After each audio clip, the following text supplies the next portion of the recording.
sponsored by Mr. Texas Real Estate.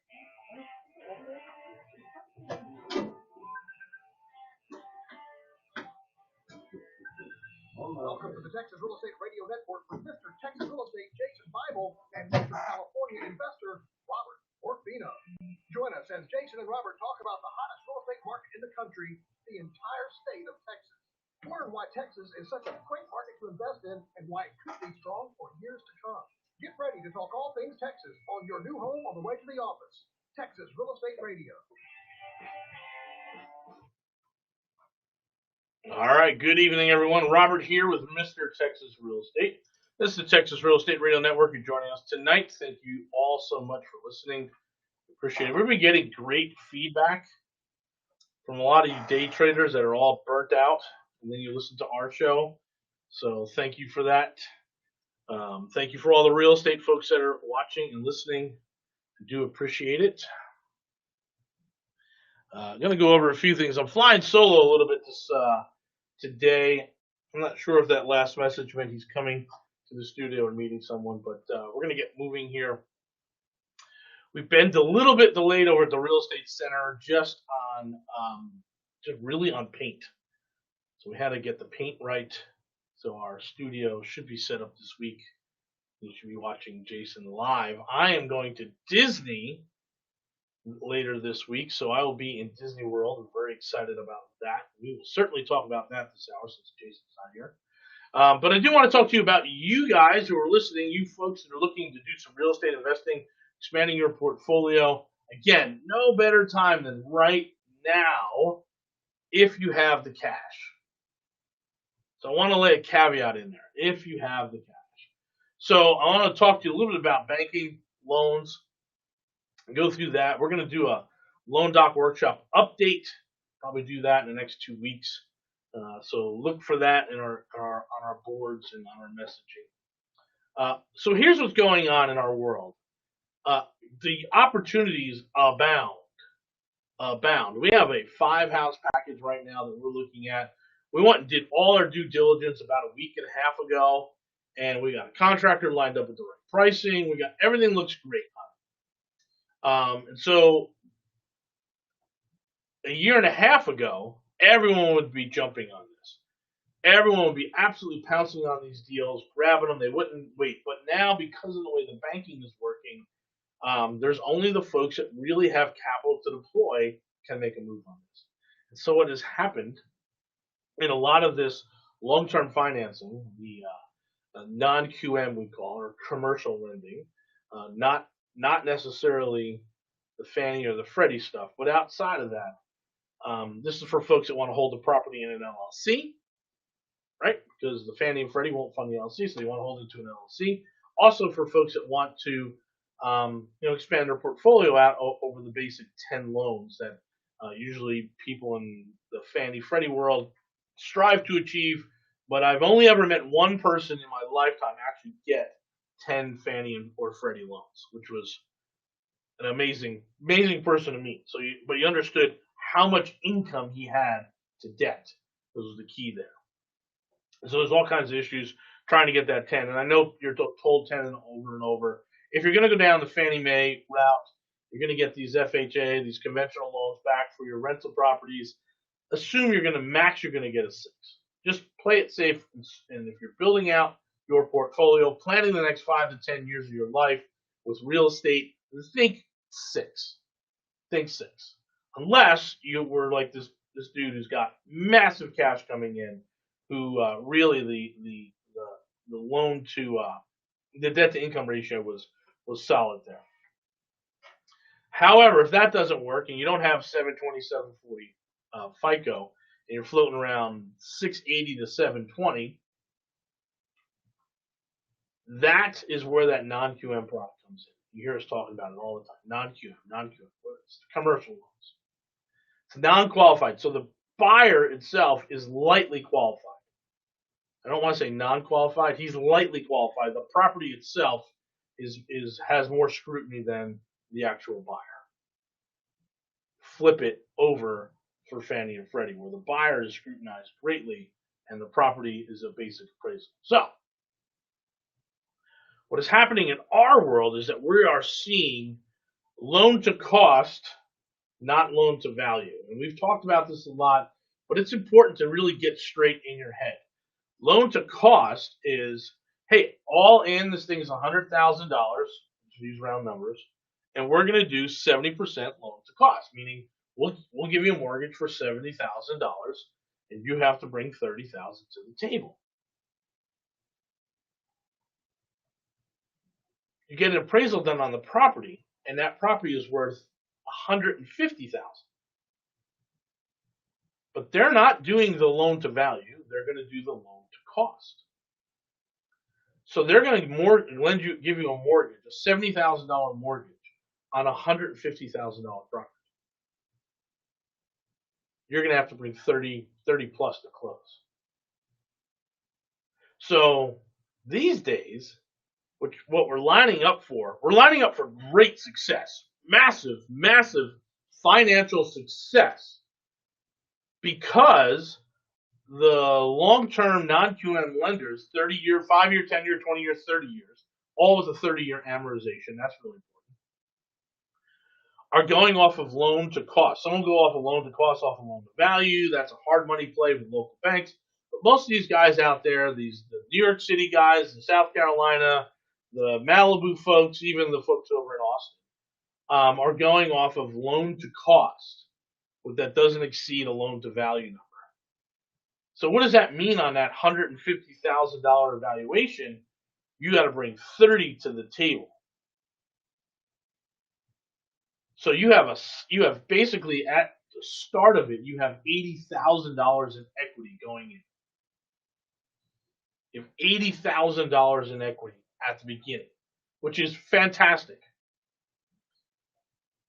And your mortgage will be low.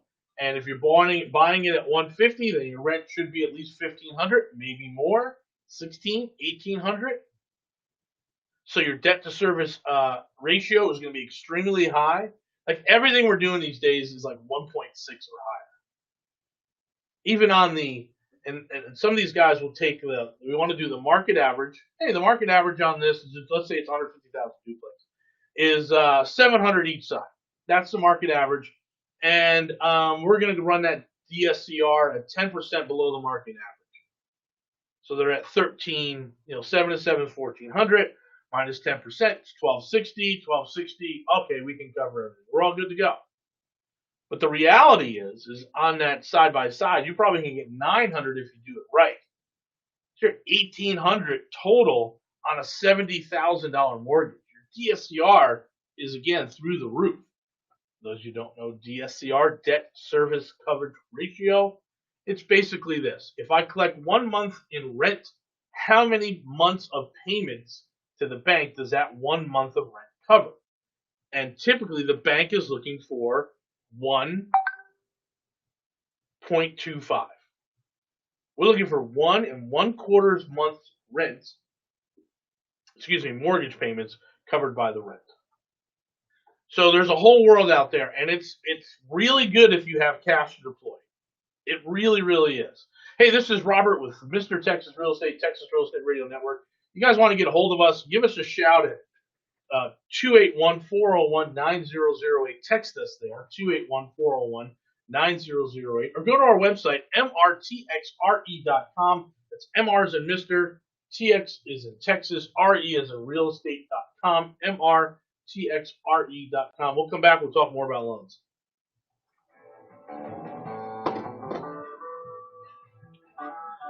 I don't have my... Oh, thanks, Avi. Byron, thank you. How are you doing today? How's everyone doing this morning? Hopefully you're doing well. If you didn't see Jason's post or get the email, we are hiring. We are looking for a leasing agent, which we'll have to bring in under EXP, and then a manager to assistant manager on our properties to start working our new software and tracking all our tasks and leases and renewals and all that good stuff. So we are looking for some help. One is going to be a position paid off a commission. The other one is a position that's going to be hourly. So if you're interested, send us just admin@mrtxre.com. Send us your resume. assistant property manager, and full-time leasing agent. Ready when you are. Okay.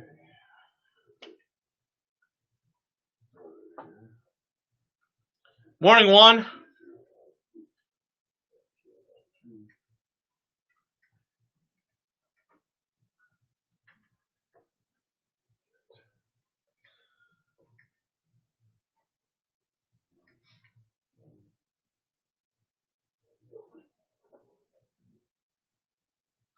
We have our mastermind quarterly meeting coming up this month. Very exciting. We're going to do multiple nights and then one full day. Cut down on the corona's possibility.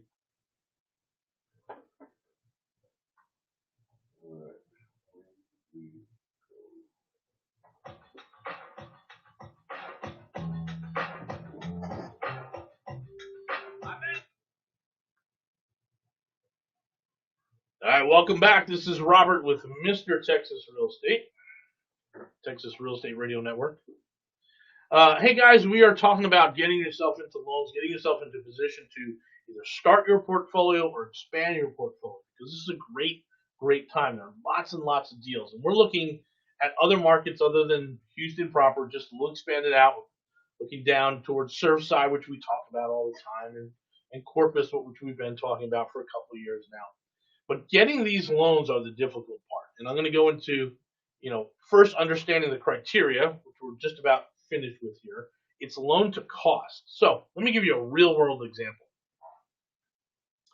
We have a duplex in Galveston under contract, and the appraised rent price, market rent, is $900 a month. So that's $1,800. The lending institution says, okay, well, we'll only only feel comfortable counting $1,620 a month of gross rent, not the $1,800. And does the $1,600 cover the mortgage? And then yes, it's going to be just fine. Then the reality is that there's already a tenant in there at $1,000. And if we just clean it up, paint it, just put a little lipstick on it. There is a leak in the roof, so fix that. So there's about maybe, I can't see more than $9,000 of repairs going in there. So I wouldn't use a hard money loan on it. Hard money is basically loans that are used for repairs. You purchase it, you want to rehab it. But $9,000, you're just going to take care of the roof, take care of a little lipstick in there, paint it, clean it up a little bit, make it look nice.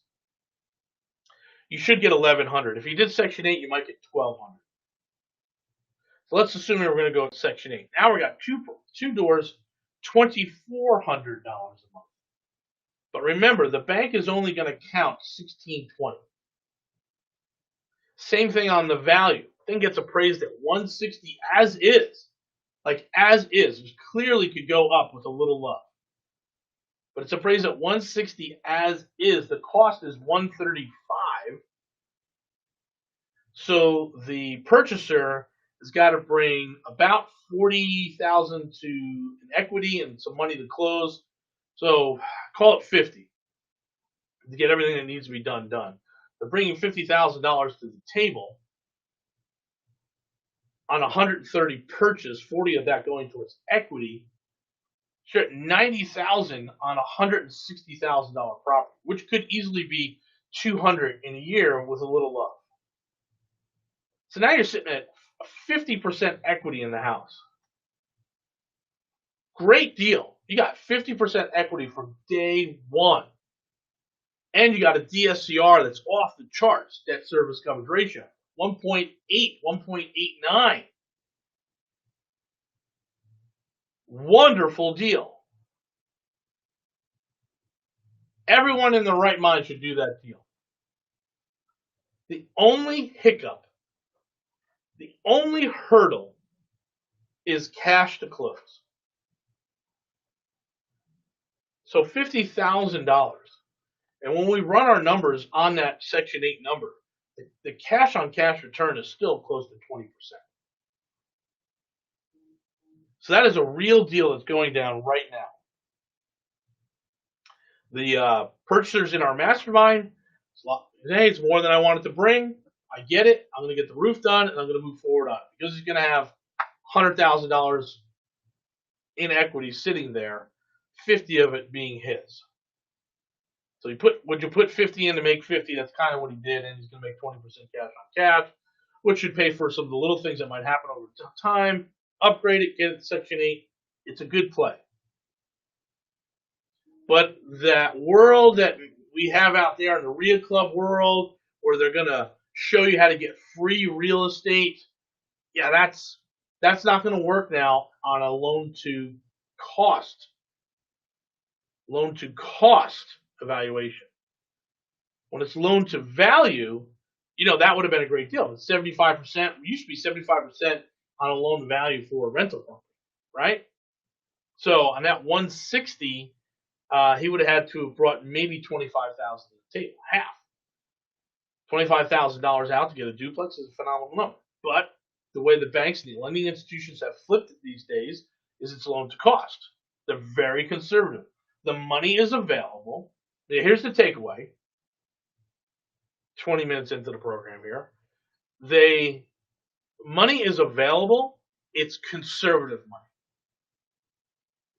The money is available. It's just very conservative. So this world where, hey, and then we get a lot of problems with people who just take that same thought process for a 1 to 4 and think it applies for an 8 unit, because that's completely different. That's 60% loan to cost.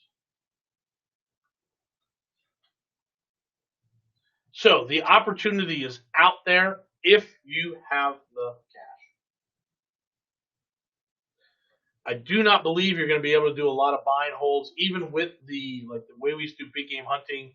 Buy it, rehab it, and basically refi it out at a 70%, or sometimes we even had it in the good old days, 75% loan to value.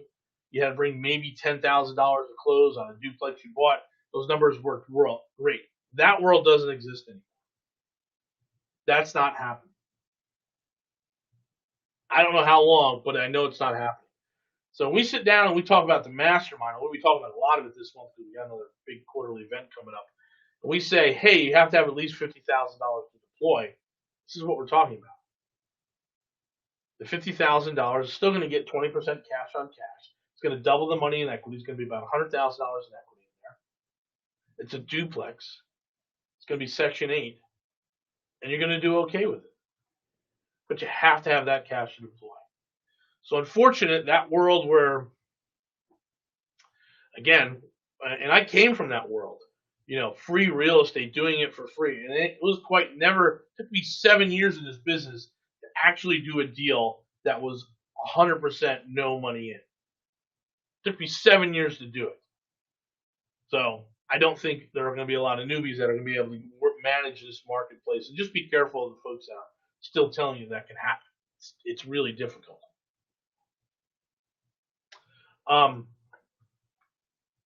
Okay, so that being the bigger issue is loan to cost versus loan to value. The other hurdle these days are appraisals. And we've been having problem with appraisers since August. 60, almost 90 days now. Now, there's a whole bunch of reasons why that's happening, because of a lot of the refis and first-time purchases and home sales are up and all that stuff. Very, very busy for appraisers. And 2 appraisers that we know have already told us they're retiring. I'm out. So the appraisers are taking longer. There's even areas, like I know everyone we're having an issue in our mastermind. People want to run the corpus. We're like, it took us 8 weeks to get an appraisal done down there. 8 weeks. So you're buying from a wholesaler who you may or may not have a relationship with. He's got a 30-day clock on, and your appraisal is going to take 2 months now. So there are some logistics if you're using these types of loans. Obviously, if you have the cash and you're just going to buy the stuff free and clear, it's not a problem. But if you're leveraging these lending institutions, you have to beware. Anyway, we're going to talk more about this on our mastermind. If you're interested in joining our mastermind, go ahead and text mastermind at 281-401. 9008. We go into great detail for these folks. We keep a running total and updated numbers on all the lenders that we work with, so people can be aware. This is Robert, Mr. Texas Real Estate, Texas Real Estate Radio. We'll be back.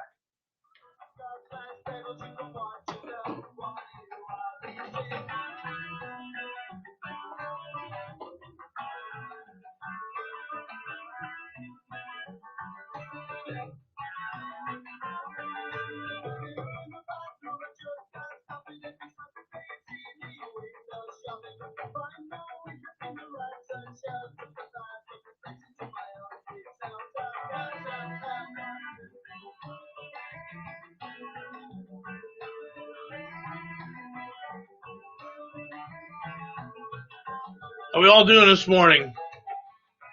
We good? Any questions you guys have? I really thought Jason was going to be here today to carry me. Ready? I'm ready.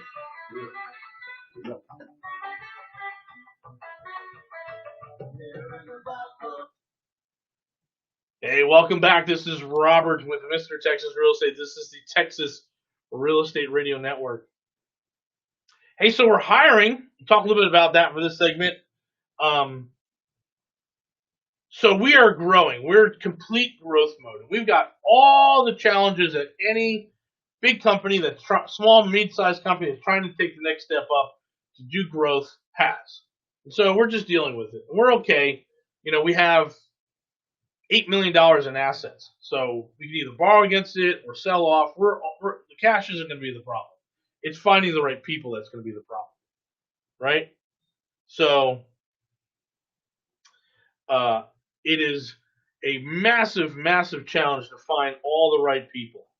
And we are hiring these days. And so I wanted to give you a little notice out there that we are hiring. One second, guys.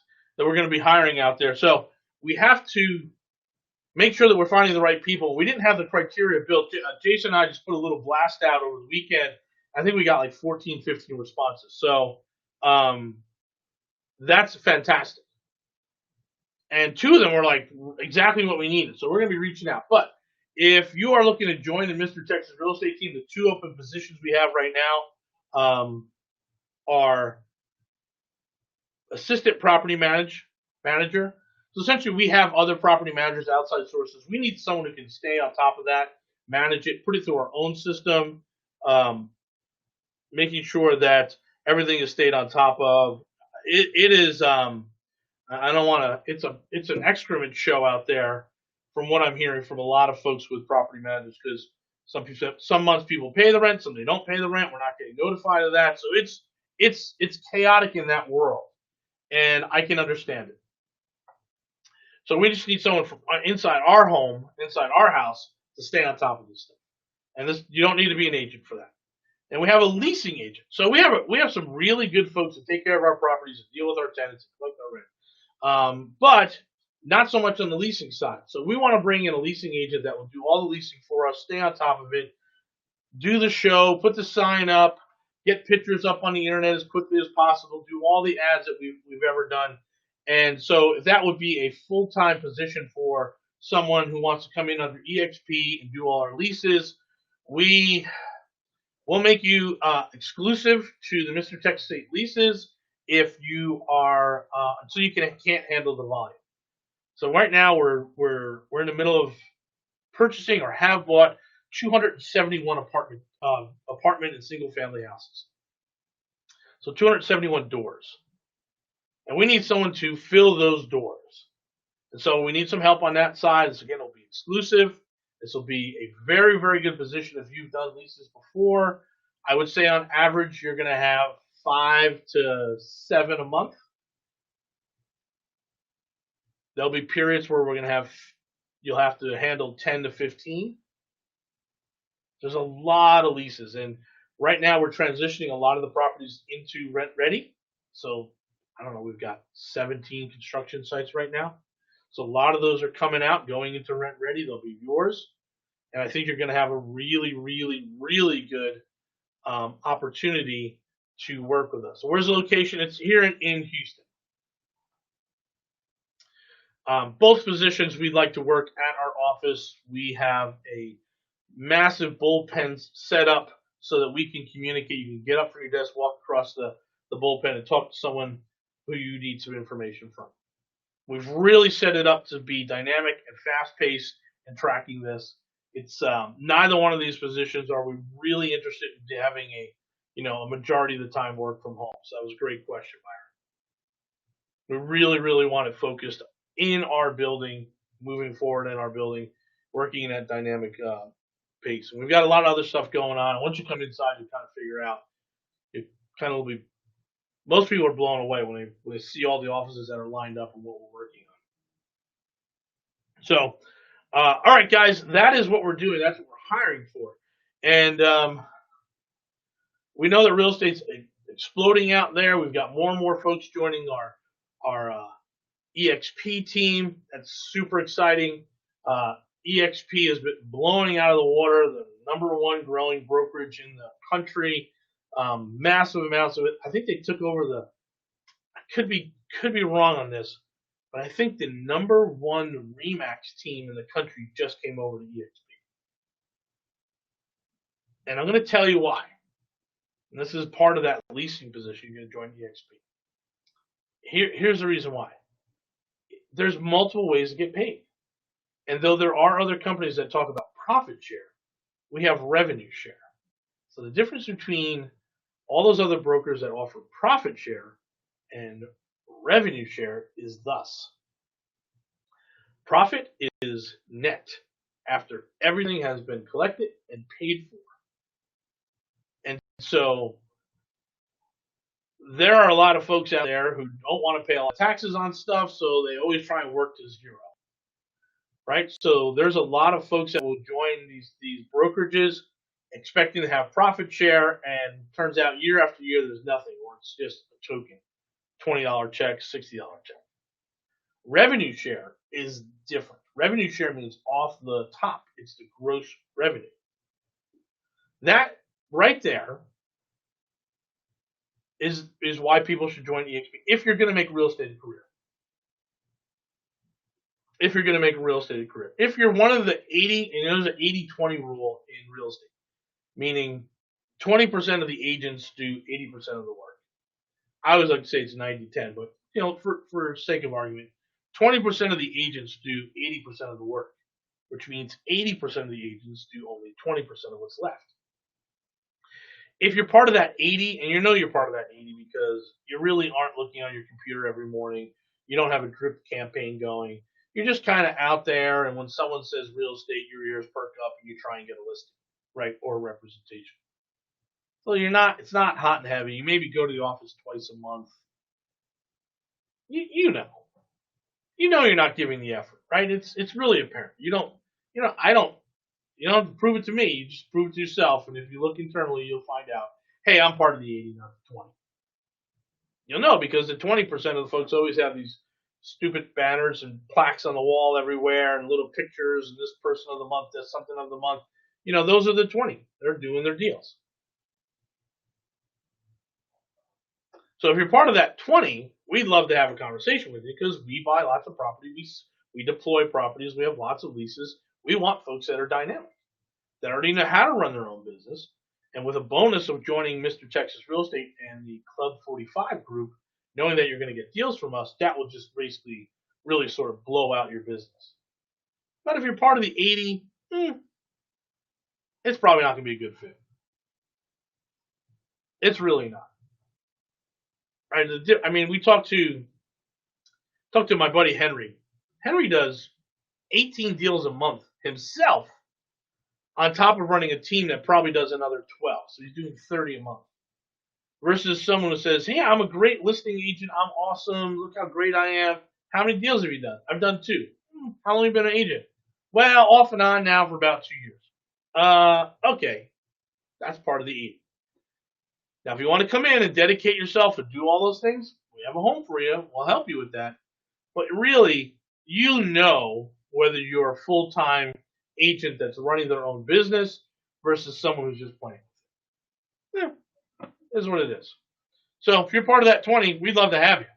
We think we can expand your business and really grow out your business and really sort of 5x, 10x it over the next 3 to 5 years. Anyway, this is Robert with Mr. Texas Real Estate. For interested EXP, text 281-401-9008, 281-401-9008. Text EXP to them.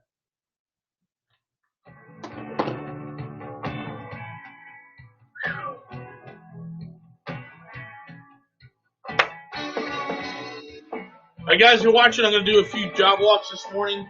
So set your notifications for on my Facebook page. I'll be doing some of those.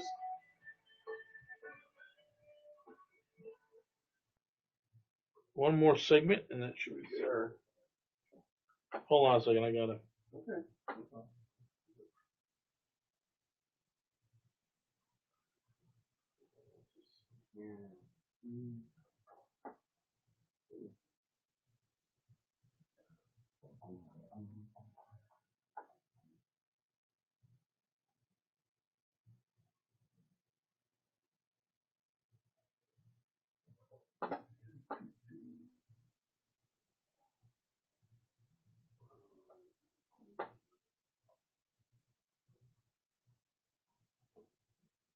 All right.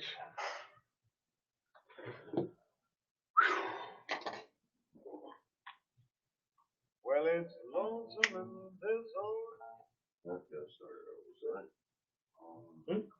Rebooting. Here we go. Well, it's Good morning, everyone. in this old town. Everybody puts me down. I'm a face without a name, just walking in the rain, going back to Houston, Houston, Houston. All right, welcome back, everyone. This is Robert with Mr. Texas Real Estate. This is the Texas Real Estate Radio Network. We are talked a little bit about money this morning. This is an absolutely great time to get into real estate. The deals are there. The appreciation is flying. I would say a lot of these appraisers are just behind because they're using stuff from 6 months ago, which would have been, going into COVID. So there's not a lot. We have a lot of folks that are telling me, hey, we can't get the stuff that we need, can't get the good numbers, but it's out there. It's absolutely out there. So if you are new and thinking about it, now's a good time. If you have a few properties and you're like, hey, I need a few more, now's an excellent time, as long as you have the money. I got one or two folks, that we flirt with all the time online, and maybe I'll come to the mastermind, maybe I won't. We get it. Who are like, I have one property. Great. What is it? It's 3 units. Make me lots of money. Awesome. Why don't you have more? Well, I kind of bought this one really cheap and rehabbed it and did it. Well, that model, we used to call it big game hunting. That model is 3 years old. Not quite working in this environment. Because it's now loan to cost, because appraisals take forever, you've really got to understand how to navigate this marketplace. And we see a lot of folks who don't. So again, Mr. Texas Real Estate, working with the REXP team, working with our mastermind folks, we are just setting the pace and saying, hey, this is the reality. You better understand this. And hey, over here, this is the type of loan that we're getting, so it's going to take this long. And so we've come up with a couple tricks and put them into action, and they've been holding for us very well. Just been killed on the appraisal time, which is okay because on some of these properties we've sat through 2 hurricanes and a tropical storm, and we're kind of blessed that we didn't close early on some of this stuff. So, but that's not a strategy. That's just a side effect of the fact that the appraisal market is just so dang slow. Jennifer was in here and said, hey, if you want to get involved in real estate, a great place to get started is becoming an appraiser. And there are folks that have a sort of mentorship program out there. So you should take a look at that. All right, I am down at Corpus. Does it ever get cold in Corpus? It's October and it was 90 something at the beach. And I was like, wow, it's still hot here. So I'm going to tell you that we've got some Airbnb stuff available at Surfside Corpus for midweek specials. If you're interested, 281-401-9008. But man, Corpus was beautiful this weekend. Absolutely gorgeous. And really, really liking it more and more. Got to figure out a way. I think I'm going to do what everyone does in Texas is I'm going to go away for Thanksgiving. I think we're going to go down to Corpus for Thanksgiving. So we're kind of excited about that. Have our Thanksgiving dinner at the beach overlooking the bay. Should be fun. But the market down there is still smoking. We're pushing through. We've got 3 crews now working. Very exciting for us. All good. And we're looking at some other things out there too. That the Airbnb, we're trying to really get a good hold and grasp on that. Looks like we have 1, 2, 3, 4, 5 units down there for Airbnb, 6 units for Airbnb. So that's exciting for us. Very exciting for us. We think that market will hold. And maybe we'll do, I think Jason did a big update on Corpus, I don't know, about 3 weeks ago. Aransas County had 20% appreciation year over year. So the stuff that we bought at $40,000 a door, should easily be worth 45 to 48. And you got 10 doors, and we made $80,000 on 10 doors. Again, we have a syndication going down there. We've told our investors all about the marketplace. It's very exciting for those folks to watch the appreciation. 20% is amazing. We also do some Airbnbs down there. We're still at Surfside. Surfside's seeing a nice little run up. The market is booming. It's booming. So now's the time to get in, again, if you have the cash. If you don't, then the market's going to be very, very, very tough for you. Very, very tough. And just a heads up for any, just beware when you're listening to folks on stage or doing these webinars or watching old YouTube videos or whatever, and they're talking LTV, because I don't think that world, other than hard money, that LTV doesn't exist for long-term financing. For Fannie and Freddie, yes. For the lending institutions, again, we work with folks out in New York City and South Carolina, Austin, and Agora Hills, right? Even up in the Bay Area. We're working with 5 different organizations, and we're trying to get those guys to come in and help us out. But they're all loan to cost with 90 days prepayments, 180 days prepayment. So it's really about having the cash. If you don't have the cash, it's a very, very tough market for you. If you have the cash, then sky's the limit. Just go and get it. It's absolutely amazing. So this is Robert. This is Mr. Texas Real Estate. Again, we'll plug our mastermind a little bit. If you're thinking about it and you have a good job, 6-figure job, if you have 700 FICO or higher, and you have capital to deploy, minimum $50,000. Minimum $50,000. Again, when we did big game hunting, we were talking about half of that to get a duplex. Now you need the full 50 to get that duplex, just because the lending has changed. So if you're out there and you're thinking about it, this is a great month. We're going to be doing a lot of things online and presentations. We're actually going to show you one of our sessions. For those of you who are thinking about joining, it'll be invitation only. You're going to have to kind of go through it, but we're going to put ourselves in a position where we want to bring in 10 to 15 more people to really take advantage of this marketplace. So check it out. There'll be lots of deals out there. Go to our website, mrtxre.com. That's MR as in Mr. TX as in Texas, RE as in realestate.com, mrtxre.com, or text us at 281-401-9008. Speaking of mastermind and being in a group with people who know what they're doing, I just dropped off keys literally on the other side of town to get over here to do the show. Thank you. For some appraisals that we're doing. But I was chatting with some folks this past week, and they were like, hey, we found this really great non-QM lender. I said, fantastic. But we didn't know they required 14 months of prepayments. Yeah. Think about that. You're almost 2 years of prepayment. So, yeah, there's people lending out there, but boy, when you show up to the closing table, It's a lot of cash. and it's a year and a half of payments, PITI. I mean, you're talking, in a $150,000 house, you're talking about $1,000. That's an extra 15 grand. Plus, you got to start making it's prepayments, but you still got to make payments. Right. It was a real interesting deal, but that's the difference between working with somebody who knows what they're doing, working in a group of folks who know what they're doing, Right. and not. I'm sure it was a good rate too. Like, that There's always good rates. people right? get stuck on the rates. Like, hey, I went to Dallas and I found a guy who was lending at 4.75. It's like, great. Let me know the terms. Yeah, exactly. Hey, thanks for joining us. We'll be back tomorrow night. This is Robert and Jason, Mr. Texas Real Estate. Take care. I just started.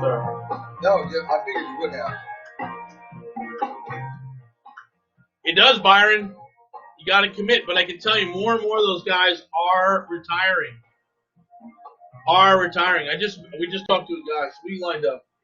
She spent a good portion of Friday. We got 2 new appraisals in the system who are working. One little entrepreneur guy, smart as a whip. He's like, I'm building a force. He's like, I already have 8 appraisers working for me. And we're all geographic. Oh, good. We said, hey, can you go down to Surfside? And we got like 7 refis. He's like, nope. Farthest down I'm going to go is, Rosenberg.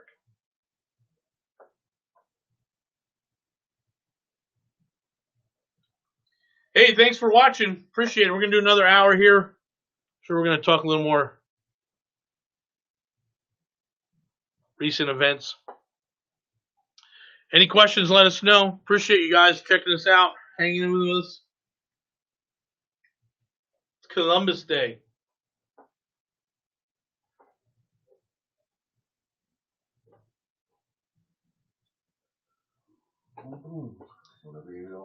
It's actually Indigenous Peoples Day as well. I saw that. But I thought it was a separate day, Indigenous Peoples Day. Well, of course they do it on Columbus Day, right? Because Columbus killed all the Indians. 15 million. Don't even get me started on this. They make it sound like the Indians were like Pocahontas, like. Oh, they're not. They're brutal. They were brutal. They're horrible. Rapists killing each other. Yeah, no, it wasn't good. No. It was not. These weren't children. No. You want to read a good book? Read 1941. No, 1941. 1491. Sure. Sorry. I read it. It's all about the Yeah. indigenous people world in North and South America. It's fantastic. I bet it is. Yeah. A lot of good shit out of there, too. But, all right. Let's do this. The following program was pre-recorded for broadcast at this time. The following program is sponsored by Mr. Texas Real Estate.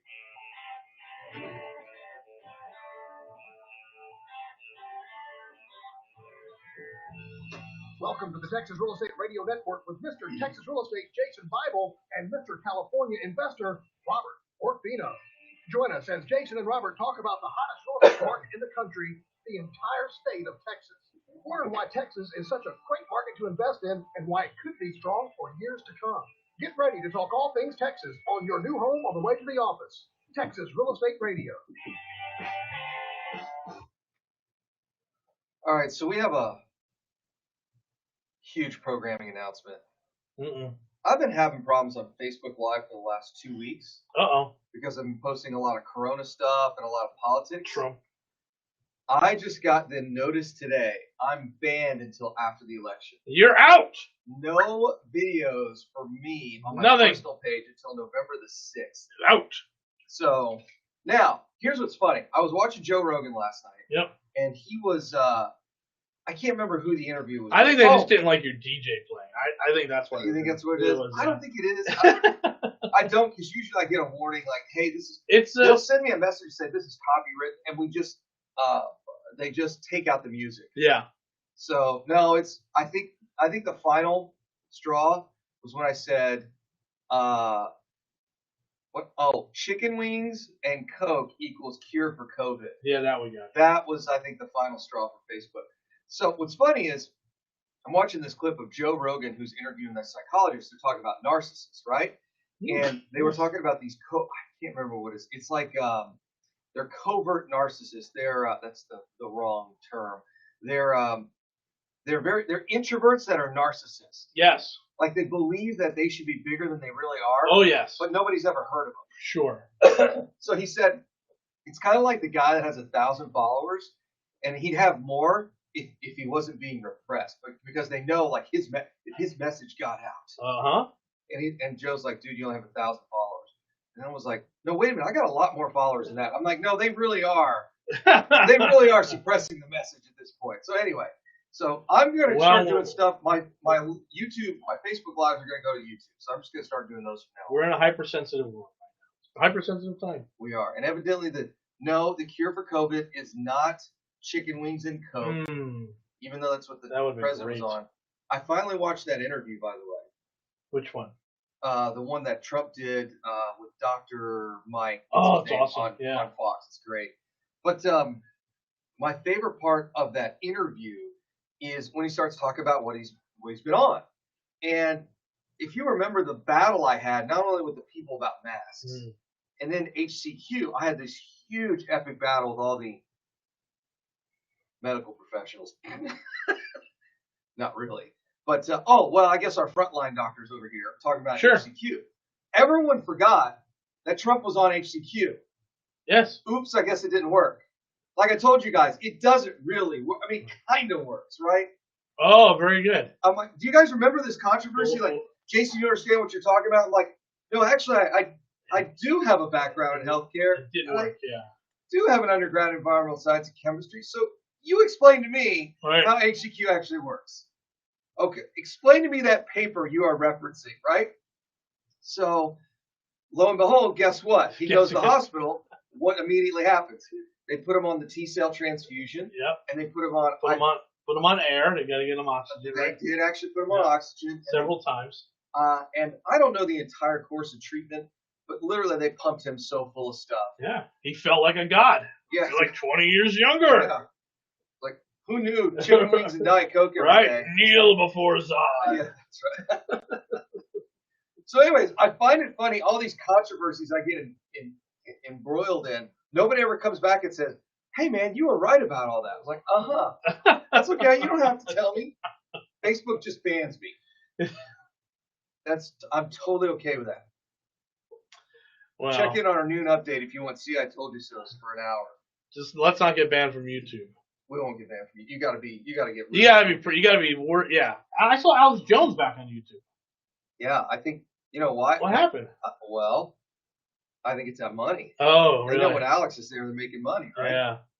There's that rumor that Joe Rogan called YouTube and said, I'm bringing Alex on. And they said, okay, we'll monetize it. It's like his second or third largest show, right? Yeah, sure. Next to Elon. It's like him and Elon are the number one money makers. Elon's great. I actually listened to a deal with Elon this morning, which is interesting. But, so in any case, I'll be doing the live on YouTube. I am banned. No, you're gonna have to do. You're gonna be one of those guys on the conservative, multi-level marketing social media startup. That's gonna be you. Hey man, I got this great idea. Like people will pay for social media, and then you bring in people underneath you, and they'll pay you, and you get a piece of it. Yeah, I don't know if that really works. That works. You know, it's so funny. I was listening. Who was I listening to this weekend? And we were talking about real conservatism, like real political conservatism, and and we don't Obama. We don't have any of it right now. You know what's so? Oh, you know what? There's that one dude, that congressman from Missouri, right? So that one guy. Yeah, I'll tell you what it is. I got in a fight with somebody on Facebook who I really respect, and I lost all respect for them. 100%. Can happen. Because he said to me, he goes, well, Jason, you understand, like, you know, you got to be a leader, and you know, in other words, you got to toe the line. I'm like, what do you mean I got to toe the line? Are we really married to our ideals, or do we just want to win? The latter. Right. If you just want to win, yeah, I'm going to vote for Trump. But I'm not. And I'm going to put the flag on the truck just because I know it's going to drive everybody in the Heights crazy. But the reality is he ain't conservative. In fact, I'll go as far to say we've lost almost all of our conservatives. I think we ought to vote all of these guys out in 2022. I think we ought to. I think it should be the Republican Party should be a bloodbath at the midterm. I really do, because all these guys are signing on for another 2, 3, 4, 6, 8, $10 trillion in debt. They just don't care. And I'll take it even a step further. This is what got me really fired up this weekend. These are the guys that claim to be the big patriots. Jason, we're all about freedom and all that. Yeah. And here you go right along with the lockdowns, right? You go right, like your ideals go right out the window when it's time to, quote, win. It drives me. The hypocrisy drives me insane. That's the part that bothers me is the hypocrisy.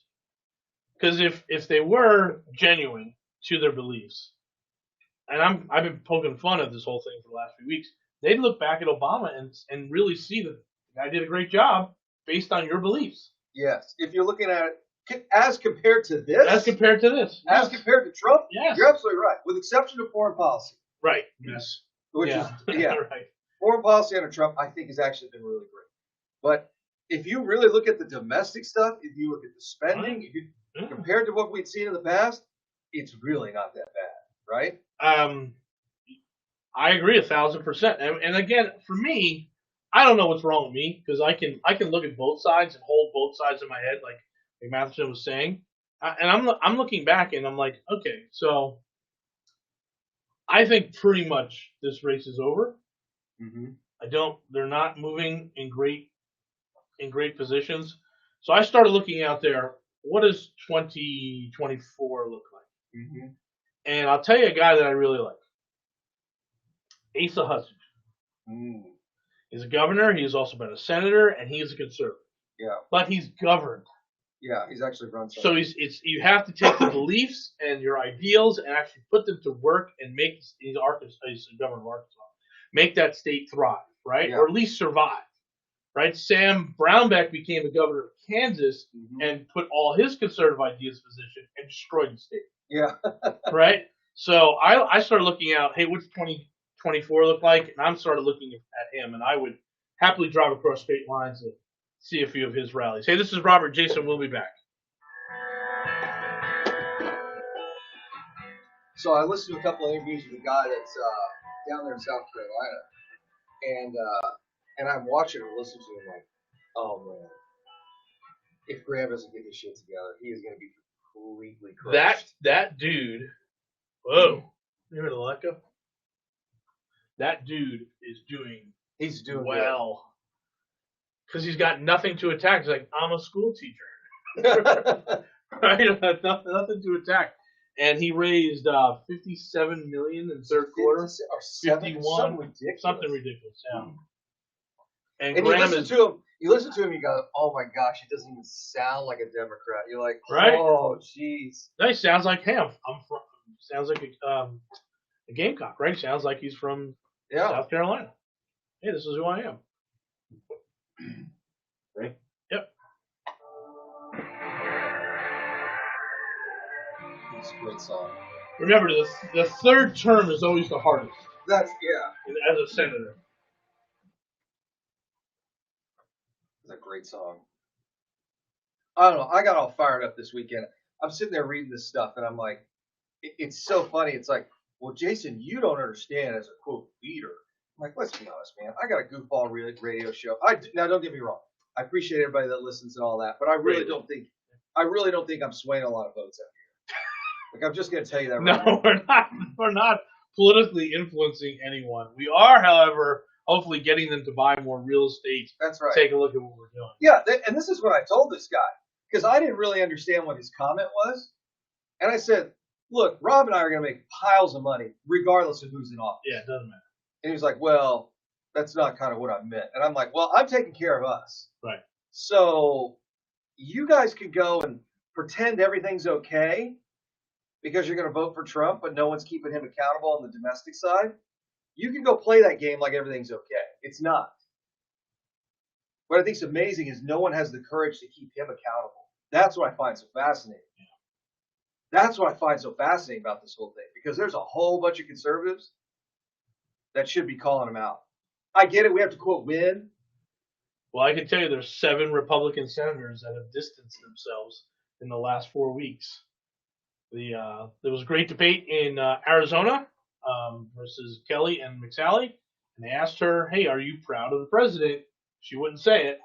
She said, "I'm proud to be from Arizona. I'm proud of what the state has done." So all of a sudden, they're and the moderators love it, right? Because they're just Oh yeah, let's blow them water. well, because the guy has been beaten up on the press for the last 5 years, so Right. now it's turned the table a little bit, hit these zingers out there, and you got guys who are distancing themselves. And as far as Lindsey Graham goes, a third term as a senator is the hardest one. If he can get through this one, he's there for life. Yeah.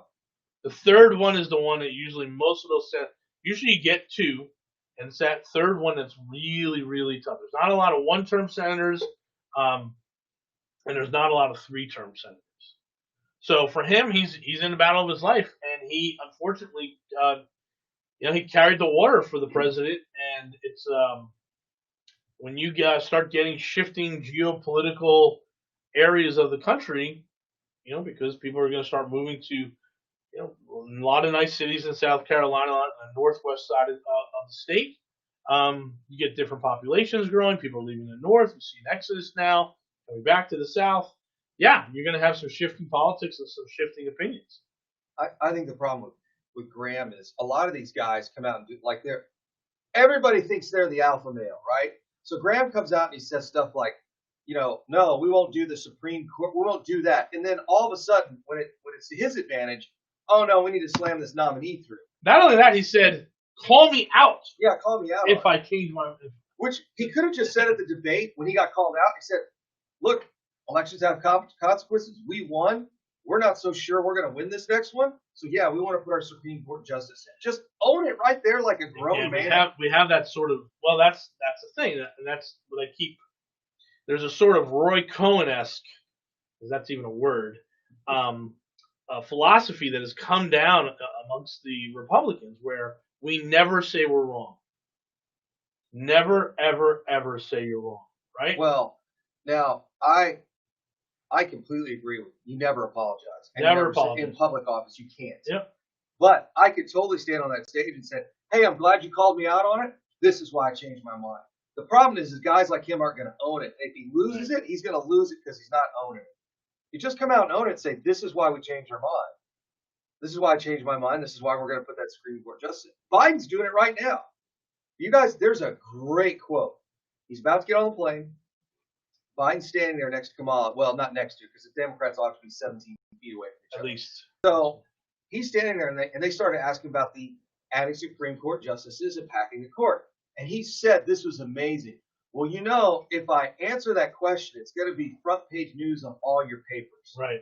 And I'm like, "Well, what does that mean, Joe?" Yeah, he can't win to give an answer.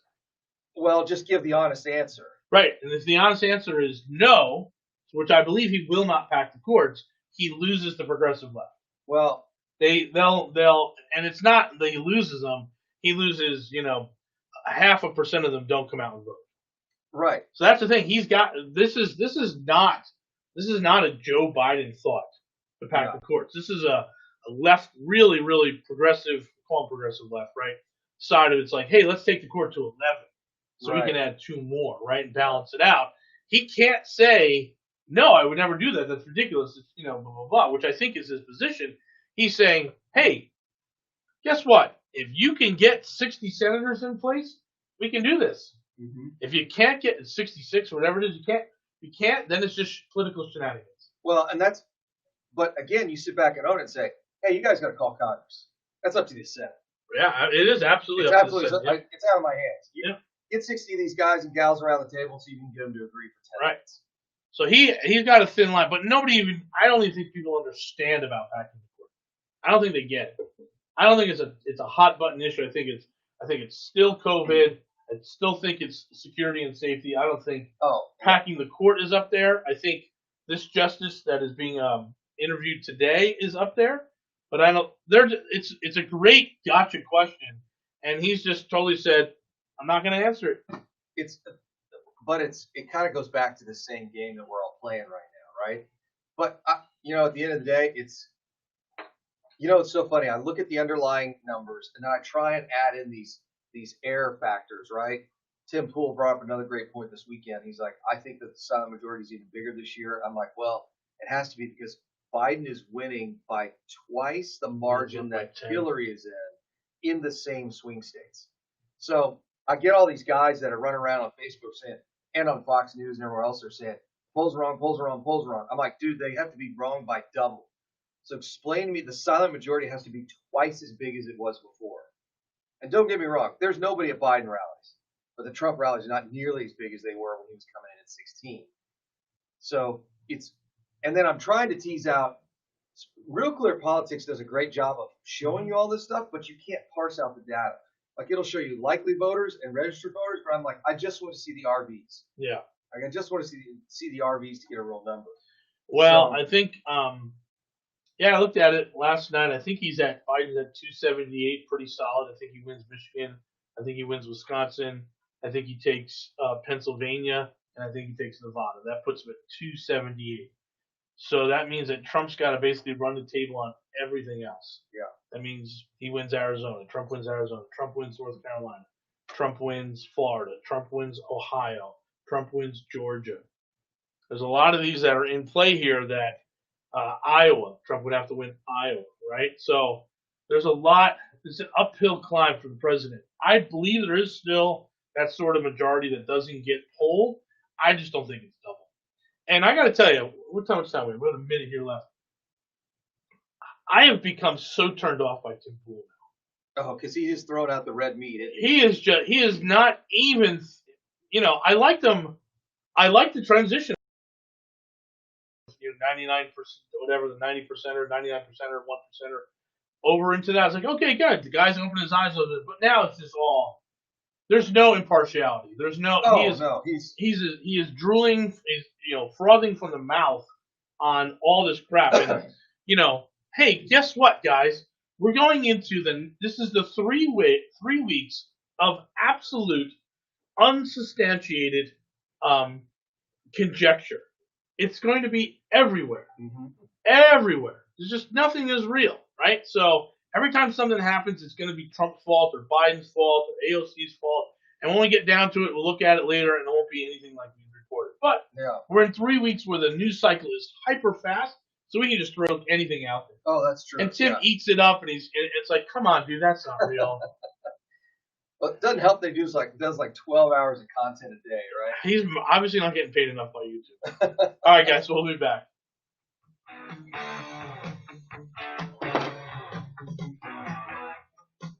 I don't watch as much of his stuff as I used to. It's just the one I'm like, I missed that on the news, and I was sitting there listening to it. I'm like, all right, I got you for about 5 minutes here on this 20-minute screen on whatever he's talking about. Yeah, they eat that stuff up.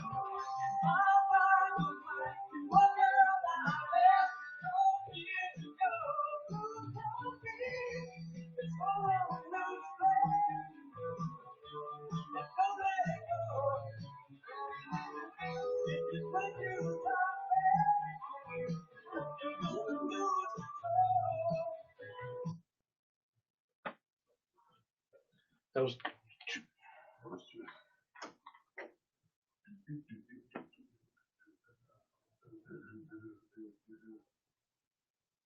So I actually didn't watch the game. We ended up not doing that whole thing. So but I was getting text messages after Dak's little ankle twist. Oh, is that your quarterback? No, it wasn't my quarterback. Just it went wild on my on the feed. Here we go. Yep. Guess he should have taken that check this year. Should have took that contract.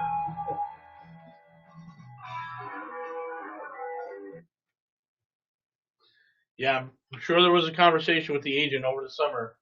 Hey, as long as you don't get hurt, it's going to work out great. Everything's going to be great. The problem is you can't be a quarterback that plays like a fullback.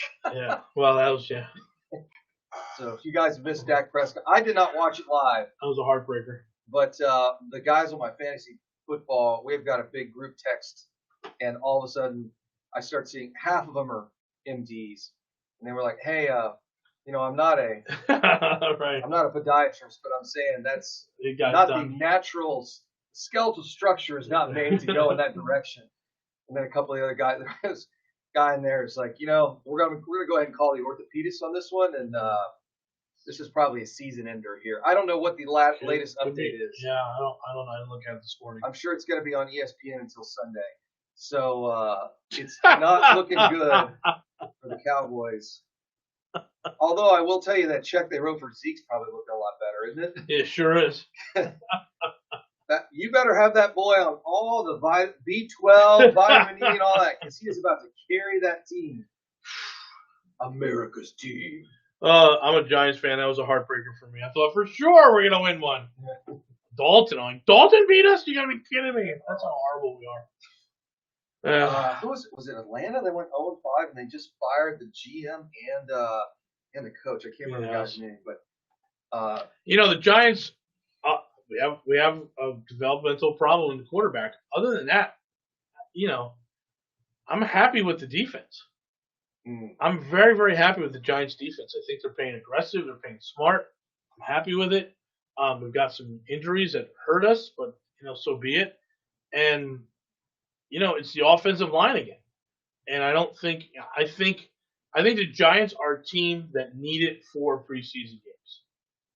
That's how I look at it. They needed those preseason games. Yeah, your quarterback, rookie right guard. I mean, it's like there's a lot of new stuff there. Yep. I mean, trying to get it all together in the first 4 or 5 games is, that's actually a good point. There's been no preseason. No. Now, with the exception of the firing that happened here in Houston, which should have happened 7 years ago, I don't.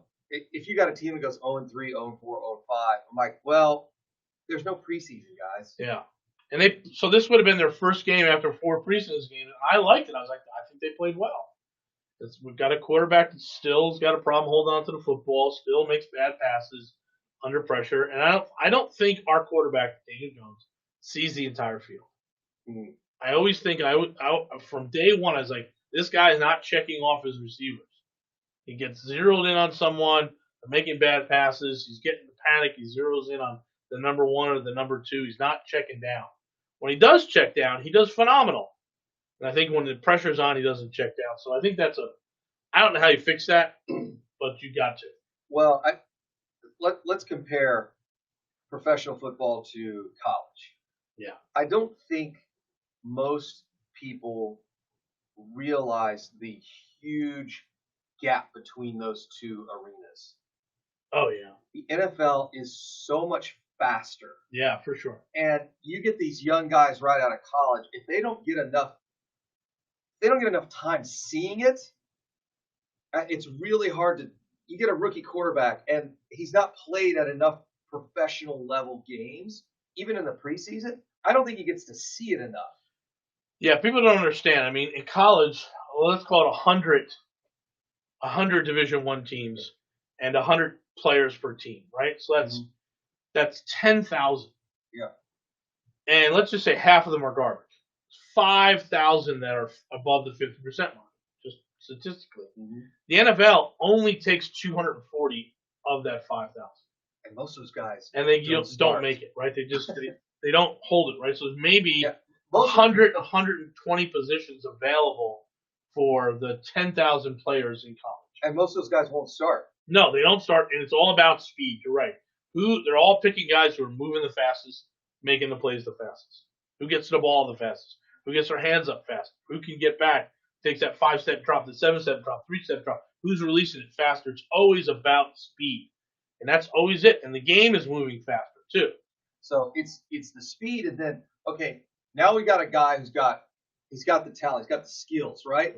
Now is he smart enough to get into the system? Yes. And I think people grossly undercalculate how difficult that is. For sure. And just a basic education that you're going to need there. This thought that players are pushed through college, who don't have that's not real. They need to be smart. Because the college systems for football are very complex. So none of those guys are real dummies, right? And if they are, they're just 1 or 2 positions. Monster back, linebacker, that type of thing. So anyway, it was very disappointing for us, New York Giant fans. Again, I don't know if we go for a new quarterback or not. We'll see. We'll see how the rest of the season plays out. It's still a little early. Yeah, I know. It's still a little early. I know. So, yeah, football, interesting. What the Corpus? Corpus probably gorgeous. Why wasn't everyone on the beach? I thought it was a holiday weekend. And we talked to the woman at the burger place and the other woman. I'd say it was about 25% of what I saw during August. And I'm like, boy, and I think it's just that marketing. The only thing I can think of is marketing. We got pumpkins and all this other stuff, so we're not thinking about the beach. That's over. We're not seeing any beach commercials or anything like that. But holy cow, perfect time to go to the beach. I already sent a text message. I was on the east side of town this morning. I said, today might be a perfect beach day. Yeah. Let me know who's interested. Wow, it's really good. So we're gonna go.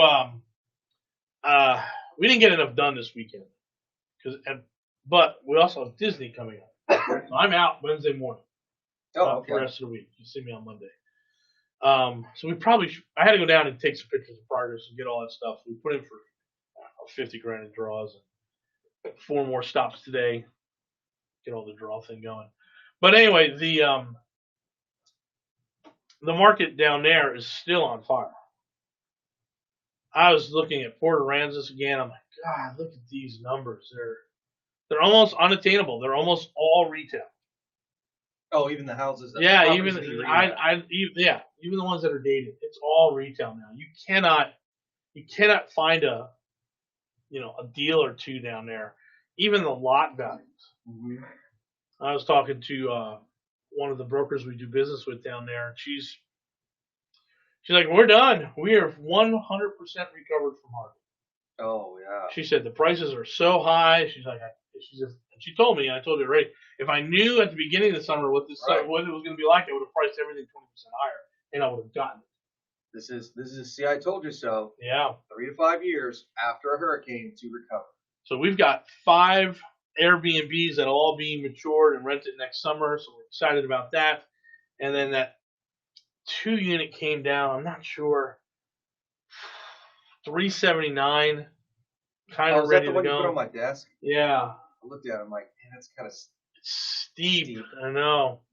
But it's going to rent like a beast. But I got all 3 of my New Jersey properties under contract. Oh, that's great. Yeah, they're all under contract, so I was chatting with super Audrey. excited. Everything she has is gone. Wow. And I was like, good. I was down in we might have to put a few on the market. Yeah. Middle of the week. I was down in Surfside looking at 2 more projects again, and I'm like, let's put an offer on these here. She's like, okay. So I should know something here today, but yeah, this is my favorite time of year to buy property. You know who would be the best real estate investor if I could do my entire career over? You know who would be the best real estate investor? A school teacher. Oh, yeah. I think I've said this before. Yeah, if I were a teacher, because you could work the entire summer doing your flips and stuff, and then you could buy your rental properties and some flips. You could buy it around this time every year. Yep. You would crush it. Yeah. Good time to buy, guys. Hey, this is Robert and Jason. We'll be back. Yeah, so I have 1.3 under contract up there. With less than $1 million in debt off of it, so we're take care of everything personally.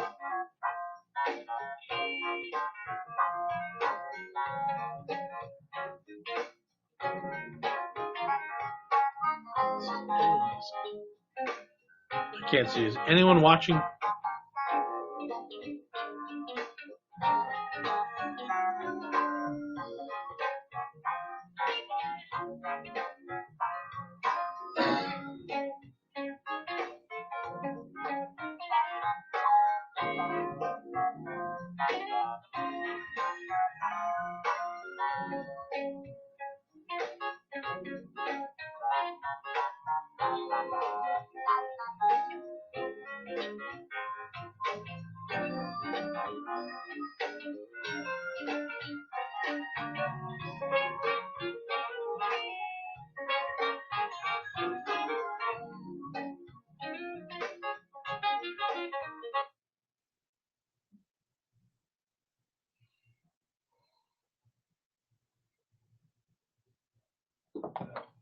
Ready? Okay.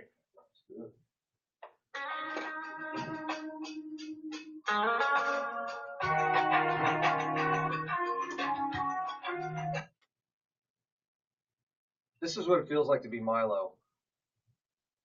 No, it doesn't. Just getting banned. Nope, it doesn't. Nope. No. You know who I've been really missing, and I just, it's terrible what his family's going through right now, but it would be somebody who would add some sanity to all this, would be Jordan Peterson. And Yeah. I saw an interview with him. His daughter interviewed him. He's still not good. Yeah. So I didn't hear the update on his wife, but he in the last year and a half has been going through some crazy stuff. And I'm like, there's one person that can add some He sanity. got addicted to non-addictive pills, right? Yeah, and they allegedly they're not addicted. He's like, I can tell you right now. Yeah, they are. They really goofed him up, and his wife and I think her cancer came back and a bunch of other stuff. Yep. So he's been dealing with all kinds of stuff in the family. It's just literally dropped off out of the public eye about 18 months ago. Well, I'll tell you. Here's the deal. Yes, I've thought about it over the weekend. Here's how Biden won. I think those of us on the right who have a voice set him up to be a dolt who couldn't stay awake and was going to be incompetent, and that didn't play out. Oh, there was no way that was going to really play out. But that was the problem, though. We had so many people out there thinking they were talking about his cognitive skills. Oh, he's going to fall asleep. He's going to fall asleep, all this stuff, and then the guy comes out there in a debate and holds his own for whatever it is, whatever it's worth, and all of a sudden, the public's like, oh, I thought you guys told me he was, drooling from, and barely staying awake. That's right. It's like, no, he's just, this was a spin. That spin got burnt. Mm-hmm. That's a big, big problem. And Trump is still out there calling him Sleepy Joe. It's like, every time you say that, people just like, no, you're wrong now. Mm-hmm. Stop it. Call him something else. The president lost a good week of campaigning. Just wasted. He should have did that debate. That was going to be over Zoom. He didn't like it because people were going to hit the button. Yeah, that's exactly. They're going to mute him just like every other damn meeting you're in, right? Oh, boom, hit mute him, right? He didn't want that to happen, but that was going to happen. He lost that. He stopped the negotiations for the next bailout, then got back into it. So then it was all kinds of craziness. Yeah, he had a really bad week, a really, really bad political 10 days. And he could have swung it. It's just not within him. He could have never done. He could have never pulled the heartstrings, right? Based on couldn't have done it. It's not in him. He was out there attacking. So here's this might be. Oh, look, granted, we still got a couple weeks left, right? I think what may have been the pivotal moment, assuming there's not something crazy that happens the next 21 days. There will be. There will be. I know. Sure. But I honestly believe that you will. If this isn't the number one factor, it'll be in the top 10.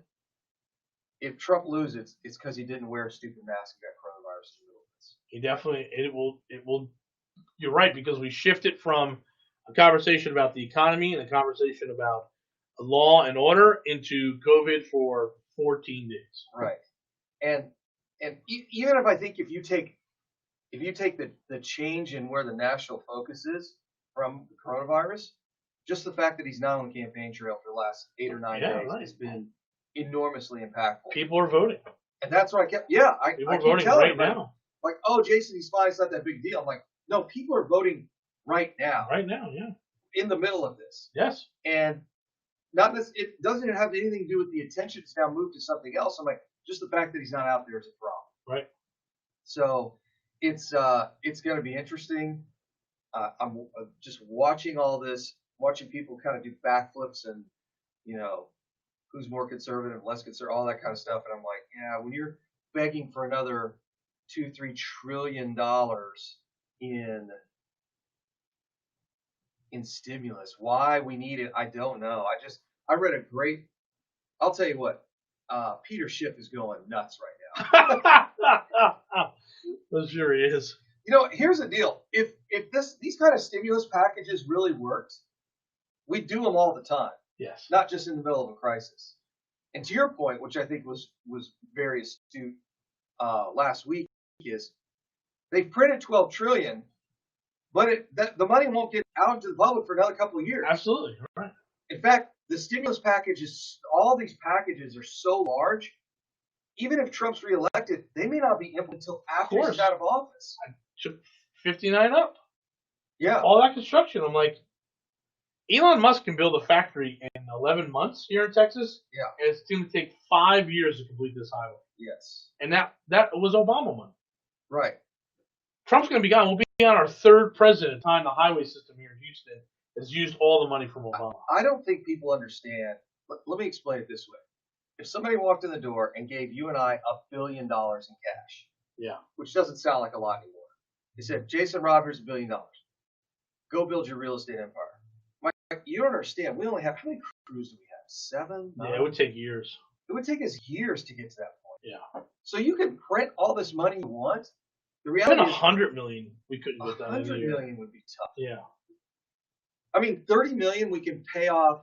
How much debt do we have at 28 mil? 21 mil.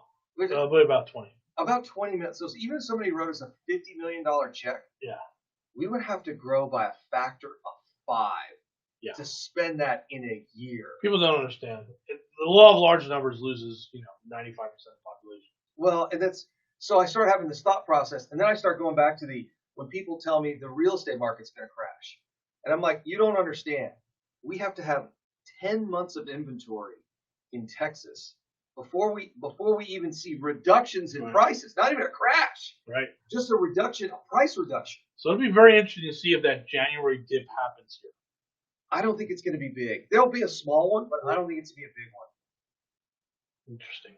Well, we have a lot of refis. We talked about that in the last night's show. It's a great time to buy, but man, it is tough in the lending side of things, right? And again, we see it all over Facebook, all over YouTube. Hey, I got my 5-year, 10-year, 30-year non-QM loans are back. They're all back, guys. They're all back. They're just not back the way it was 7 months ago. Yeah. It's not back the way it was a year ago. And that's a big problem. Even a year ago, it was still difficult. But it's not anywhere close to that. And we're still struggling to find an easy takeout for an 8-unit. There's not. You got to go to a local bank. Mm-hmm. That becomes challenging. So portfolio loans, they're there, but it's a full doc loan. Most of the investors in our world are not prepared to do a full doc loan. Mm-hmm. That's the problem. They're not credit worthy at that level. And that's the thing that destroys dreams, right? We're trying to, in our mastermind, we're like, hey, take this deal. You qualify. It's going to be a little extra money, but take it. 1.89 DSCR. There's going to be $70,000 worth of capital in there, right? So take it. And to think that they're going to go out there and shop these deals on that, they're just not there. Every single non-QM guy that we're talking to, every hard money guy other than maybe Jet, is asking for experience. That's been the fascinating thing lately. Experience. Is a lot of lenders are asking for copious amounts of experience. Yeah. So new investors, even if you got a deal of a lifetime, they're like, yeah, we're not interested. It's 4 and 12 or 5 and 12, right? It's expensive. It's expensive, and they're like, well, you got to have some experience. Right.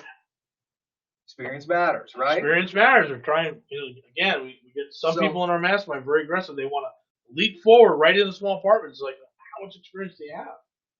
Let's go to, let's talk about what happens in a real estate crash. There's these folks out there, oh, Jason, I'm not going to start buying until there's a, quote, real estate crash. I'm like, well, are the lenders even going to touch you? Yeah, even then. Experience. Even then, right. Hey, guys, this is Robert and Jason. Thank you all so very much for listening tonight. We appreciate you. We'll see you again here tomorrow night.